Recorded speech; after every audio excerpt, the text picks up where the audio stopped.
వి gold trusted gold buyers తాకట్టులో ఉన్న బంగారాన్ని విడిపించి ఈ రోజు ఉన్న మార్కెట్ ధరకే కొనబడును.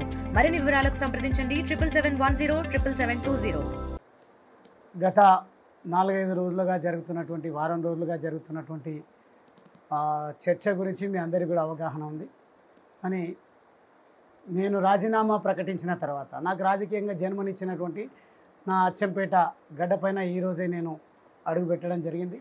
వచ్చినటువంటి సందర్భంలో పూర్తిగా యువరక్తము, పూర్తిగా సేవా దృక్పథం కలిగినటువంటి వాళ్ళే నా కోసం వచ్చి నన్ను స్వీకరించి నాతో మాట్లాడి నన్ను ఆహ్వానించి నా కోసం ఏర్పాట్లు చేసి నా అభిప్రాయాన్ని తెలుసుకునే ప్రయత్నం, వాళ్ళ అభిప్రాయాలను తెలిపే ప్రయత్నం వాళ్ళు చేయడం జరిగింది. మొత్తంగా అందరి సలహాలు, సూచనలు, అభిప్రాయాలను నేను తెలుసుకున్నా. నా అభిప్రాయాన్ని కూడా వాళ్ళకి తెలియపరచడం జరిగింది. ఇప్పుడు ప్రధాన ప్రతిపక్షము, పాలక పక్షము, ఇంకో ప్రతిపక్షం పార్టీలు వాళ్ళు అవలంబిస్తున్నటువంటి విధానాల గురించి నేను ఏం అర్థం చేసుకున్నానో తెలియపరచడం జరిగింది. ఇక నియోజకవర్గ ప్రజలు, మాజీ ప్రజాప్రతినిధులు, అన్నదమ్ములతోనే మాట్లాడడం జరిగింది. మీడియా మిత్రులతో కలవడం జరిగింది. అచ్చంపేట నియోజకవర్గ ప్రజలకు మీడియా సంస్థల ద్వారా నేను నా అభిప్రాయాన్ని తెలియపరచడం జరిగింది. నాలో ఉన్నది బయట పెట్టడం జరిగింది. ఆలోచన, ఆవేదన, లక్ష్యం. ఇప్పుడు మిగతా తెలంగాణ రాష్ట్ర సాధన ఉద్యమం సందర్భంగా ఎవరెవరితోనైతే అంటే మీడియా జర్నలిస్టులు అనుకోండి, మేధావులు అనుకోండి, లేదంటే వర్తక వ్యాపారులు అనుకోండి, ఉద్యోగులు, ప్రభుత్వ ఉద్యోగులు, ఉపాధ్యాయులు, లేకుంటే ప్రైవేటు విద్యా సంస్థల్లో, లేకుంటే వ్యాపార సంస్థల్లో పనిచేసేటువంటి వాళ్ళు, ఒక్కొక్కరు పారిశ్రామిక వాడల్లో ఉన్నటువంటి వాళ్ళు, అందరంటే కార్మిక సంఘాలలో ఉన్నటువంటి వాళ్ళందరితోన నేను కలిసి తెలంగాణ ఉద్యమంలో పనిచేయడం జరిగింది.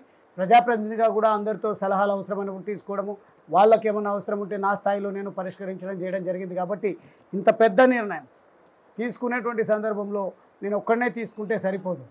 నిర్ణయము రాజీనామా చేయాలనేది మాత్రం ఖచ్చితంగా అందరి మనోభావాలు కూడా నా రాజీనామాలో ఉన్నాయి. అందరితో సంప్రదించిన తర్వాత నేను బయట పెట్టకపోవచ్చు, కానీ ఇండైరెక్ట్గా వారి అభిప్రాయాలు, వారు ఆశిస్తున్నది ఏంది అనేది తెలుసుకున్న తర్వాత ఇక ఇవన్నిటికీ పరిష్కారం కావాలంటే నేను ఈ పార్టీలో ఉండి పరిష్కరించుకోలేనటువంటి పరిస్థితి. కాబట్టి నేను ఖచ్చితంగా పార్టీ వీడాలి. నా ఆలోచన విధానాలు ప్రజల యొక్క సమస్యలను పరిష్కరించేటువంటి, ప్రజల సమస్యలను పరిష్కారం చేసే పరిస్థితి లేకుంటే ప్రజా సమస్యలనే చర్చించే దృక్పథం ఉన్నటువంటి పార్టీలతో కలిసి పనిచేయాలని నిర్ధారించుకోవడం జరిగింది. కాబట్టి అందరి అభిప్రాయాలను ఈరోజు రేపట్లో తీసుకోవడం జరుగుతుంది. అందరి సలహాలు, సూచనలు, కొంతమంది దీవెనలు, దేవుడి దీవెనలు, నా తల్లిదండ్రుల ఆశీర్వాదము, అదేవిధంగా నన్ను పూర్తి స్థాయిలో ఇంటలెక్చువల్గా కొంతమంది నాకు మెంటార్స్గా ఉన్నటువంటి వాళ్ళు ఉన్నారు, నాకు థింక్ ట్యాంక్గా ఉన్నటువంటి వాళ్ళు ఉన్నారు. అందరితో సంప్రదించి ఏది కరెక్టో, మళ్ళీ వీటన్నింటినీ ఏ పార్టీలు అయితే ఉన్నాయో ఆ పార్టీలతో నేను చర్చించిన తర్వాత నా నిర్ణయాన్ని రేపు లేకపోతే ఎల్లుండి లోపలనే ప్రకటించే ప్రయత్నం చేస్తా.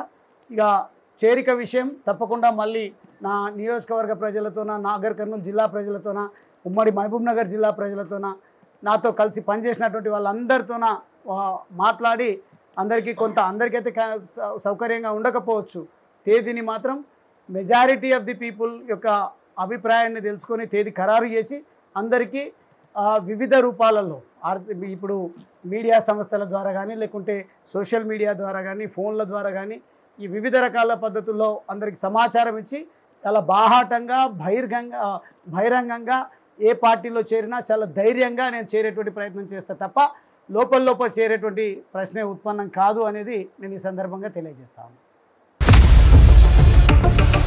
ఇండియా పాకిస్తాన్ తాజా అప్డేట్స్ కోసం డౌన్లోడ్ చేసుకోండి RTV లైవ్ యాప్.